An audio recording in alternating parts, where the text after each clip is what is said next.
Qu'est-ce que cela donne quand on mélange du Sega à un orchestre symphonique? C'est ce que fait Maurice Orchestra, un regroupement de professionnels de la musique de France et de Maurice qui était en concert au Coda Art Center vendredi et samedi dernier.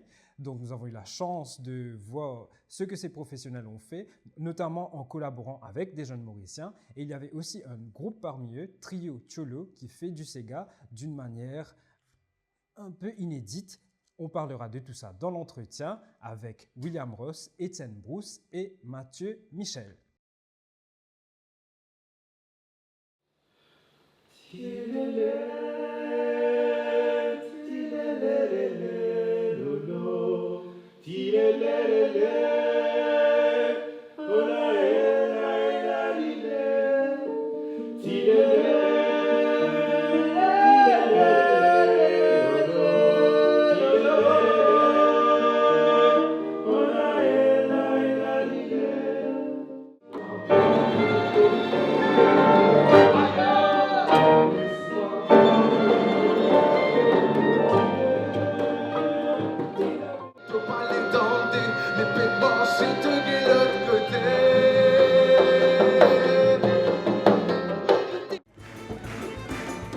Si vous travaillez ce coquin ou ce tout le monde l'empire, avec vous la soirée, ce compte en banque a peut augmenter. Si vous travaillez ce coquin ou ce tout le monde l'empire, avec...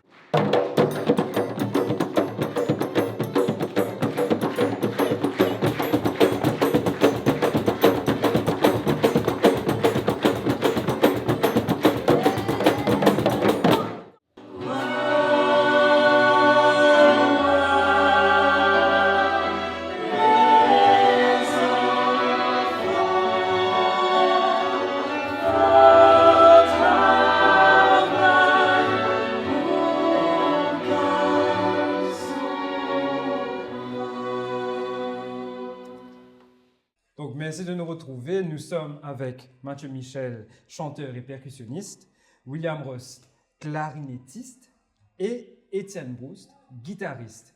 Donc, votre concert s'est déroulé samedi au Coda Art Center. Un très beau concert, divisé en deux parties. D'une part, l'orchestre symphonique et d'autre part, votre groupe, le trio Cholo. Donc, on parlera de ces deux projets, évidemment. Mais la première question que j'aurais, c'est samedi au Coda Art Center, c'est la première fois que nous assistions à la performance d'un orchestre symphonique qui jouait également du Sega. Et c'était assez intéressant de voir que le public se levait et dansait pour un orchestre symphonique. Du coup, était-il compliqué de mêler les instruments et les sonorités de la musique classique aux 6/8 des îles? En fait, c'est un peu la démarche du Maurice Orchestra, d'où le nom Maurice Orchestra aussi, d'être un orchestre classique, mais avec une identité mauricienne, une identité de l'océan Indien, c'est-à-dire un orchestre qui intègre des instruments traditionnels au sein de l'orchestre classique. Et ce qui fait que notre orchestre a une couleur assez particulière, une identité assez particulière qui, on l'espère, dans quelques années, pourra représenter l'océan Indien, les îles de l'océan Indien à travers le Sega, à travers les Sega des îles de l'océan Indien. Donc, Et c'est tout de même un assez grand défi que de porter une musique qui était considérée comme une musique d'esclaves et l'élever aujourd'hui au stade d'orchestre symphonique, si on peut dire. Comment est-ce que vous vivez cela? Moi je trouve que ça montre la richesse de notre musique. Donc en fait, nous, ce qui nous rendait triste, c'était de voir que le Sega évolue d'une certaine manière et on peut l'emmener plus loin. Donc étant dans un master de recherche, donc on est poussé en fait à questionner un petit peu nous, notre pratique musicale et instrumentale. Et en fait, en recherchant des sonorités différentes, en recherchant en fait des instruments à insérer dans le Sega, comme Étienne qui est là, qui a commencé par la guitare classique et qui a su s'imprégner de la musique, on s'est dit pourquoi pas en fait, William avait l'idée vraiment d'emmener ça plus grand. Et on a bien vu que c'était l'échange se passait des deux côtés. Les musiciens étaient intéressés et trouvaient une autre sensation en jouant d'une manière différente de ce qu'ils avaient l'habitude de faire. Et en ayant cette technicité, ce professionnalisme par rapport à l'instrument, voilà, donc je pense que c'est ça en fait. Et comment s'est passée ta rencontre, Étienne, avec le Sega? Ma rencontre avec le Sega, elle s'est d'abord faite par la rencontre avec mes deux comparses ici même. C'est d'abord passé par là, la rencontre avec deux personnes qui connaissaient le Sega et qui m'ont proposé de jouer cette musique, voilà, juste comme ça pour la découvrir. Et puis après, j'en ai écouté pas mal, j'ai appris à jouer la ravane. Et ouais, ça m'a plu, ça m'a beaucoup plu. Et comme disait Mathieu, j'ai essayé d'adapter ce que je savais faire avec mon instrument. C'était une technique vraiment sur une guitare corde nylon au doigt. Alors, j'ai des ongles, je joue note à note. L'adapter à ce style de musique. Parce qu'il y a... Je sais pas s'il y a... Je pense qu'il n'y a pas beaucoup de Mauriciens, je pense qu'ils jouent aux ongles la guitare pour le Sega. Pas mal de guitares électriques, tout ça, donc il y a de la guitare. Donc voilà, ça s'est fait d'abord par les personnes et puis ensuite une rencontre musicale. Il y a beaucoup de bons enregistrements, donc j'ai fait, je me suis nourri. Il y a aussi dans votre travail une recherche en musicologie suivie d'une phase d'expérimentation avec les instruments. Dans cette optique, nous avons assisté samedi à l'interprétation de Monsieur Tineker, un texte de François Chrétien, le premier à avoir écrit en créole. Comment êtes-vous tombé sur ce texte et qu'est-ce qui vous a plu dedans pour porter cela en musique? C'est notre travail pour notre projet de master, notre projet de création. On voulait travailler sur ce texte. Pourquoi? Comme vous l'avez dit, pour mettre en lumière ce premier texte en créole mauricien qui est très peu connu. Donc, c'était réédité récemment par le professeur Arnaud Carpouran du Creole Speaking Union. Et on s'est dit que c'était quand même une bonne idée de travailler dessus. Et on a aussi l'envie de valoriser le créole mauricien. Donc de la mettre en avant. Je ne sais pas si vous avez remarqué, toutes les chansons que vous avez entendues samedi, lors des concerts, ils étaient en créole. Donc ça fait partie aussi de la volonté de valoriser cette langue. Voilà. Et il y a aussi dans les missions citées de Maurice Orchestra sur votre site, 4 missions. J'en citerai 2. Donc l'axe pédagogique, c'est le développement des partenariats avec les structures d'enseignement existantes. Et l'axe de diffusion, c'est la création d'un festival de musique classique et d'un orchestre de niveau professionnel. Pour cela, vous êtes entouré de jeunes Mauriciens d'ici. Et comment a germé cette idée de Maurice Orchestra en 2017, en sachant que vous étiez alors avec Martine Durand, assistante directrice du conservatoire de Lyon. Et c'était une envie, déjà avant de partir en France, pas forcément de revenir vivre à Maurice, mais de revenir de temps en temps pour former les jeunes Mauriciens au métier de musicien d'orchestre. Donc j'ai eu la chance pendant mon parcours de rencontrer plusieurs musiciens, donc notamment Étienne et Mathieu, qui est mauricien comme moi, mais que j'ai rencontré à Rennes en 2018. Voilà, on s'est rencontrés là-bas. Et vous ne connaissiez pas ici? On ne se connaissait pas du tout, il était La Confiance, moi Sainte-Méris, pourtant on aurait pu, mais voilà, on ne se connaissait pas du tout. Et donc c'est des rencontres aussi, donc une amitié aussi qui s'est créée avec les différents musiciens à travers ces différentes rencontres. Et il y a eu aussi l'arrivée la proposition d'écrire pour la musique du film The Blue Penny. Donc cette étape a été une étape, on va dire, un peu cruciale pour l'orchestre, parce que c'est là où vraiment le projet a pris une autre dimension, où donc il y a l'écriture de toute la musique du film avec les copains, avec Étienne, Mathieu et Simon Barbano aussi. Justement, comment s'est passé ce projet avec Blue Penny? Alors, ça part d'une promesse. Ça part d'une promesse, ouais. Vis-à-vis de John Rabo. Vis-à-vis de John Rabo. Au fait, en 2011, quand je quittais l'île Maurice, John, lui, John Rabo, il partait pour le Canada pour ses études de cinéma. Et en rigolant, on s'est dit, bon, Jean, on va travailler ensemble, voilà, je vais écrire la musique de ton film, etc. Donc, et 10 ans après, il m'a contacté pour me demander si ça m'intéressait toujours d'écrire la musique de son film. Donc, c'était assez rigolo. Voilà. Et c'est parti un peu enfin, j'ai dit oui. Et à partir de là, il y a eu tout un travail d'écriture, de composition. Et après, une fois le travail d'écriture, de composition terminé, il y a eu besoin de réunir l'orchestre. Il y a eu besoin de trouver un chef d'orchestre. Donc, on a eu de la chance. On a eu Sébastien Taillard qui est arrivé tout juste sur Rennes. Et du coup, on l'a proposé, le projet. Et il a tout de suite dit oui. Donc, voilà. Et que pouvez-vous dire des jeunes musiciens mauriciens avec qui vous avez présentement travaillé? Incroyable, c'est jeune. Incroyable, c'est jeune.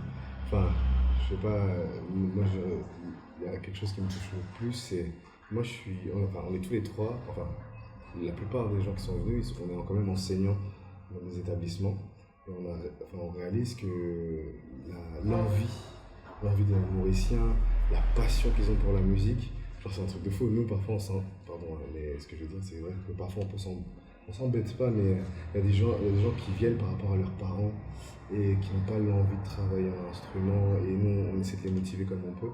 Mais là, en fait, on n'a même pas besoin de les motiver. Ils arrivent, ils sont là, ils demandent, et ils ont soif de connaissances. Enfin, et moi, je trouve ça tellement beau. Donc, qu'en fait, à Maurice, c'est à n'importe quel niveau, les gens ont envie d'apprendre, ils ont envie de découvrir, ils ont envie d'aller plus loin ce qu'on peut les donner. Donc, je pense que c'est une force, et je pense qu'on peut s'appuyer dessus pour essayer de... Enfin, je pense que ça nous nourrit aussi humainement. Oui. Moi, je pense que ça remet les choses à leur place. Ouais. C'est-à-dire que nous, on est musiciens professionnels, c'est notre métier. Des fois, on traverse des périodes où on joue sans savoir pourquoi. Ça n'a pas forcément le même sens qu'au départ quand le feu s'est allumé. Tu vois ce que je veux dire, tu vois. Et là, de voir l'énergie et la soif d'apprendre comme tu décris, de voir aussi à quel point ils jouent bien. Tu vois, hier soir, on a fait une soirée et comme ils ont commencé à prendre les ravins, tu fais waouh. Bah ouais, ils sont musiciens en fait, clairement. Ils sont là, ils savent jouer, ils savent faire plein de choses. Ouais, moi ça remet les choses à la place. Je me dis bah oui, c'est pour ça aussi moi que j'ai fait de la musique. Et des fois j'ai l'impression que la route devient un petit peu plus droite, il y a moins l'étincelle initiale, et ça me ravive ça en fait. Donc c'est assez merveilleux pour nous aussi, je pense. En parlant de route, elle était plutôt escarpée pour votre aventure à Maurice. Il y a beaucoup de bénévolat mis de l'avant dans votre projet. Et en sachant que vous n'avez reçu aucun soutien financier, comment est-ce que vous avez fait pour concrétiser ce projet? Comme je l'ai dit au concert, j'ai la chance d'avoir des amis en or qui ont accepté de me suivre un peu à l'aveugle, parce que même pour moi qui connais le contexte mauricien, la difficulté qu'ont les artistes à Maurice, enfin les artistes qui sont basés à Maurice pour évoluer sur la scène musicale à Maurice, je sais que c'est dur. Et moi qui est parti pendant presque 13 ans, on va dire, qui a fait mes études, j'ai eu mes diplômes, voilà. Donc, et maintenant, j'ai envie de revenir un peu pour partager ce que j'ai pu apprendre avec les Mauriciens. Donc, comme on l'a souvent entendu dans la presse, où on entend les politiques dire aux jeunes de revenir à Maurice, les jeunes diplômés de revenir à Maurice pour former les Mauriciens. Mais en fait, le fait de revenir, de voir toute la difficulté qu'il y a autour, qu'on a des projets comme le Maurice Orchestra, comme Cholo en place, c'est compliqué quoi. Je trouve que c'est vraiment compliqué, ça n'encourage pas la jeune génération de musiciens ou d'autres Mauriciens diplômés à revenir quoi. Quand on rentre au pays et que les portes sont fermées, qu'on contacte les différents ministères et qu'on reste sans réponse ou dans l'ignorance totale quoi. Donc vous avez essayé de contacter tout le monde. Oui, ministère. Ça fait 1 an qu'on s'est battu, qu'on a contacté gauche, droite, on a essayé de passer par plusieurs personnes, un tel qui connaît un tel, voilà, et au final, on est quand même venu par nos propres moyens. Les musiciens, il faut savoir, ils ont tous payé leurs propres billets, et là c'est la 2e fois, donc ils ont tous payé leurs propres billets pour venir former les jeunes Mauriciens, donc pour venir former les jeunes Mauriciens et partager leurs connaissances avec eux, donc ce qui est quand même assez... c'est quand même formidable, on va dire, mais pour moi, c'est pas à eux de le faire. Donc sur un projet tel que le Maurice Orchestra, je pense que c'est un projet qui touche le pays au niveau national, qui touche beaucoup les jeunes, qui touche même au niveau de l'océan Indien, parce qu'on a eu des académiciens de Madagascar, de La Réunion qui sont venus, qui ont payé leur billet pour venir jouer avec nous. Donc ça prend une dimension vraiment haute quoi, que ce qu'on peut attendre généralement. Donc je ne comprends pas pourquoi ce projet n'est pas plus soutenu par les autorités mauriciennes, mais aussi par les entreprises privées aussi. Donc on a eu des promesses, mais il y en a très peu qui sont allés jusqu'au bout. Étienne, comment se passe ton aventure chez les sœurs?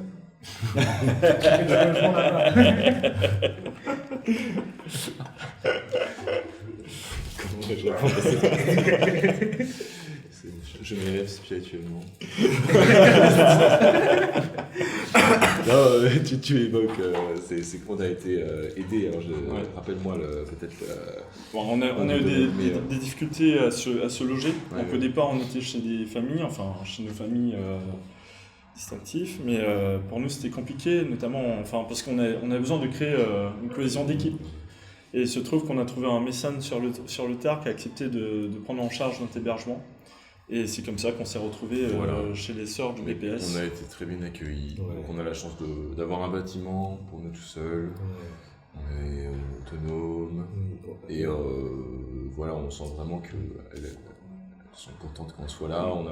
On a essayé de redonner un petit peu. On a joué dans... C'est un EHPAD qui est dans pour les personnes âgées. Donc on a fait un petit concert. On a fait un petit concert samedi le matin, qui a été, je pense, bien reçu. C'était assez touchant pour nous aussi, voir que ces gars répondaient encore à ces personnes-là. Ouais. Et ça me fait penser un peu à Sister Act. Genre dans le film, on voit les sœurs qui s'occupent des jeunes. Et en fait, elle nous a dit, en fait, vous êtes jeunes, profitez. Elle est arrivée le premier jour, on descend, elle dit mais vous descendez pas du bus. Et en fait elle avait vraiment ce truc pas comme les sœurs qu'on peut imaginer, qui sont très dures et tout, mais super ouvertes. Elle savait qu'on allait rentrer tard, elle dit mais vous êtes jeunes, profitez, rentrez à l'heure que vous voulez. On l'a appelée 5-6 fois le soir à 3h du matin pour rentrer. Elle disait ne vous inquiétez pas, il y a du monde. Ça a toujours été comme ça. Maintenant on va parler de votre groupe, donc le trio Chulo.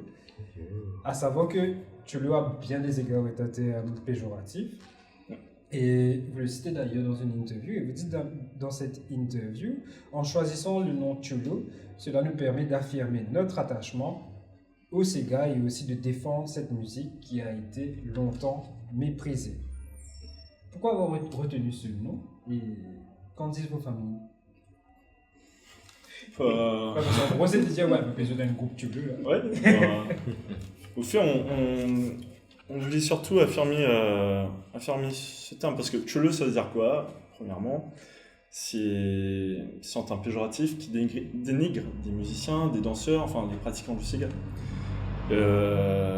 Qui aussi veut dire que ces personnes n'ont pas d'éducation, ils sont mal habillés, c'est vraiment un terme vraiment très, très dur en fait, envers les musiciens, envers ceux qui pratiquent le Sega. Et du coup, on s'est dit, quand on cherchait un nom pour le groupe, on s'est dit, pourquoi pas Chulo, pourquoi pas montrer on fait du Sega, qu'on est diplômé, au niveau universitaire, donc voilà, on a des diplômes, on fait de la recherche maintenant, on est formé en tant que prof aussi, on est enseignant, tous les trois, et du coup, c'était surtout pour dire, maintenant qu'on est diplômé, est-ce qu'ils peuvent toujours requêter nous avec sa regard Chulo, on est des musiciens, on fait du Sega, on n'a pas honte de le dire, on n'a pas honte de le faire, on l'assume. Et voilà, c'est surtout pour ça qu'on a choisi ce terme. Je sais pas si Mathieu, tu veux compléter. Et puis en fait, il n'y a pas de meilleure manière que de défendre un mot en le prenant comme emblème, tu vois, genre le mot parle de lui-même, donc on n'a pas besoin de dire grand chose, on arrive dans une salle, on nous dit Chulo, ils savent déjà à quoi s'attendre. Mais en fait, au moins quand on nous pose la question pourquoi Chulo, on a quand même des arguments derrière. c'est réfléchi. Et en fait, les réflexions qu'on a eues par rapport à ça, et on sait à quel point on a des débats, ne serait-ce que sur les textes qu'on travaille, sur la manière dont a été écrit le créole, pourquoi il est écrit comme ça, pourquoi il n'est pas comme le langage oral. Donc pourquoi en fait on utilise telle chose, à chaque fois qu'on fait quelque chose on le réfléchit et on pense longtemps avant. Et en fait pour nous c'est une manière de se dire quand on arrive dans un lieu, on nous prendra au sérieux. Et si en fait une personne peut nous dire oui mais Cholo, oui moi Cholo, ouais contamine de l'amusement, tout ça là, bah oui mais en fait genre si tu veux qu'on ait un discours avec toi, si tu veux en fait pour comprendre pourquoi on l'a choisi, alors c'est parce qu'en fait on comprend aussi que ce mot représente des groupes sociaux, et que en fait nous on vient quand même des origines d'esclavage, donc nous on n'oublie pas d'où on vient. Et en fait on le défendra où on peut être en France, on peut être en Angleterre, on peut être où on veut, mais quand on entend ces gars, ils vibrent en nous, et en fait il n'y a pas un mot plus important qu'on appelle Cholo pour dire voilà, nous on est Cholo, on va agir de ces gars. Et quels sont vos objectifs en tant que trio désormais? Des objectifs. Zénith déjà, demain. Non, et déjà un premier album déjà, donc voilà, donc tout ça c'est en préparation. Donc il y a ça et puis Ce que tu évoquais, on a envie de continuer le travail sur le texte de François Chrétien. François Chrétien, ouais. Continuer ce travail-là de composition, parce que le groupe au début s'est vraiment formé en reprenant du Sega typique. Alors voilà, on a commencé un peu comme ça, et là on est vraiment plus dans une démarche de création à partir de textes. Je pense qu'on a vraiment envie de continuer dans cette dynamique-là, et que ce soit là, c'est vrai qu'on est basé en France, donc on continue ce travail en France, et je pense qu'on a envie de revenir à Maurice aussi régulièrement. Et on connaît maintenant nos forces, ça fait 5 ans qu'on travaille ensemble, et 5 ans qu'on répète, donc on connaît nos forces, donc on connaît un peu quels sont les points qu'ils peuvent en fait apporter, comme on vient de milieux différents, ne serait-ce que classique, musique actuelle et tout. Sûr. Donc en fait on a vraiment une approche de la musique qui est vraiment très différente, et c'est genre tellement enrichissant de pouvoir, Oui. en fait, et on a une couleur à nous aujourd'hui. Faut dire que Cholo a trouvé ça cool. Puis moi je suis pas mauricien. Donc, Ouais, c'est ça. Là, tout le discours Ouais, sur, c'est ça. sur Cholo, c'est celui de Mathieu et William. Ouais. Moi, ça reste pas une abstraction, mais voilà, moi je fais partie du groupe en tant que musicien. J'ai moins une démarche, je pense, engagée que vous deux, c'est normal. Mais évidemment, je la soutiens. Je la soutiens. Donc une dernière question. La situation du secteur artistique à Maurice est compliquée ces dernières années. Quel regard jetez-vous sur la multitude de restrictions et d'interdictions dont font face les artistes actuellement à Maurice?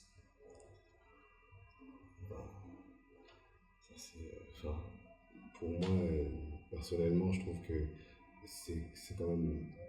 Je trouve ça injuste, quelque part. Pourquoi? Parce que je pense que la musique, n'importe quel art, c'est un moment où tu peux t'exprimer avec tes mots à toi. Tu ne passes pas par l'écriture, tu peux, mais tu vois, genre, si toi, c'est de l'artistique, tu veux écrire, tu peux passer par là. Mais si on t'opprime, comment tu vas avoir un discours? Quand tu chantes dans un lieu, on t'empêche juste d'ouvrir la bouche de chanter. Moi, je trouve que en fait, c'est tuer en fait, la création dès la racine. En fait, on empêche de vivre. En fait, avec tout, on sait que l'île Maurice est beau, il y a plein de choses. On sait que la parole est tellement importante, qu'il y a tellement de choses à dire. Et en fait, moi j'ai l'impression qu'il y a un plafond de verre qui est au-dessus de notre tête. Et qu'en fait on la voit, mais en fait on ne sait pas comment faire pour dépasser tout ça parce qu'on n'a pas la force ou la capacité de partir de l'île en fait. Merci beaucoup. Merci donc à vous de nous avoir suivis pour un nouvel épisode de l'entretien. Nous nous retrouvons la semaine prochaine. D'ici là, portez-vous bien.